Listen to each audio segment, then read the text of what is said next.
আজকে তোমার শনিবার, আমি মঙ্গলবার দিন ঘুরতে গিয়েছিলাম একটু পাহাড়ের এলাকায়, যেটা আমাদের বেলপাহাড়ি ঝাড়খণ্ড বর্ডারের মাঝামাঝি। বেঙ্গল এদিকে আর ওইদিকে ঝাড়খণ্ড, মাঝখানে পাহাড়, বর্ডারের মাঝখানে পাহাড়, মানে অর্ধেকটা বেঙ্গল অর্ধেকটা ঝাড়খণ্ড। সেখানে আমি ঘুরতে গিয়েছিলাম, যেটা ঐতিহাসিক পাহাড় বলে এটা, কারণ এটা পূর্বপুরুষ ধরে পুজো হয়ে আসছে। আমি সেখানেই দেখতে গিয়েছিলাম, তার জন্য কিছু ভিডিও আমি তুলে ধরলাম তোমাদেরকে। তোমরা দেখো, ভালোভাবে দেখো। ওই জন্য আমি ভিডিও আপলোড করতে পারিনি, যেগুলো তোমাদের পরীক্ষার জন্য। আমি এরপর থেকে আমি ভিডিও আপলোড করব, যেগুলো তোমাদের ইম্পর্টেন্ট সাজেশন আসতে চলেছে।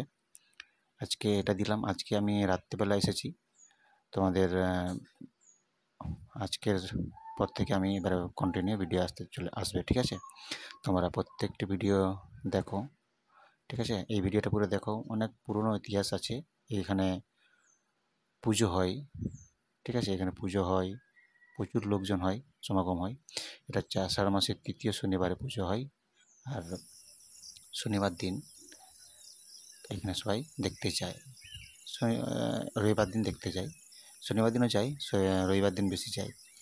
যে কোনো ডেটই হোক, আষাঢ় মাসের তৃতীয় শনিবার এখানে পুজো হয়, ঠিক আছে? তোমরা যদি দেখতে যাও, তোমরা দেখে আসতে পারো। অনেক পুরনো ইতিহাস আছে এখানে, বলে এখানে আমি তো জানি না, সবাই আমি দাদুদের কাছে শুনেছি যে অনেক পুরনো ইতিহাস আছে এই পাহাড়ের, যেখানে এখানে পুজো হয়, ঠিক আছে? খুব সুন্দর জায়গা, তোমরা দেখে আসতে পারো। আমি গিয়েছিলাম মঙ্গলবার দিন গিয়েছিলাম, আজকে তোমার শনিবার দিন সম্ভবত। 2-4 দিনের মতো আমি ওখানে কাটিয়ে এসেছি, ঠিক আছে? পাহাড়ের উপরে উঠেছিলাম, দেখলাম খুব সুন্দর পাহাড়। আমার তো খুবই ভালো লেগেছে, আশা করি তোমাদের ভালো লাগবে। তোমরা দেখে আসতে পারো, ঠিক আছে? আমি কিছু অংশ দেখে তুলে ধরলাম। কত সুন্দর এলাকা এখানে, পাহাড়ে চারদিকে পাহাড়, পুজো হয়, ঠিক আছে? অনেক পূর্ণ। আমি শুনেছি নাকি দাদুদের কাছে এখানে যে কোনো তোমরা যদি মানত করো না, তোমরা যদি কিছু চাও, মানে ভক্তি দিয়ে যদি চাও, তোমরা এখানে কিছু পাবে, ঠিক আছে? স্বার্থপর লোক এখানে কিন্তু কোনো কিছু পাবে না। যারা একদম এসেও ঠাকুরও বুঝতে পারে যে কী, কে কেমন, ঠিক আছে? তোমরা যদি ঠিকমতো এখানে চাও, তোমরা কিন্তু এখানে সেটা পাবে, যেটা তোমরা চাইবে মনের থেকে, ঠিক আছে?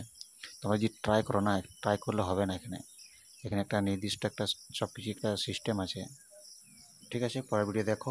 এবারে আমি সব কিছু তোমাদের জীবন বিজ্ঞান সাজেশন দিয়ে আসবো আরও।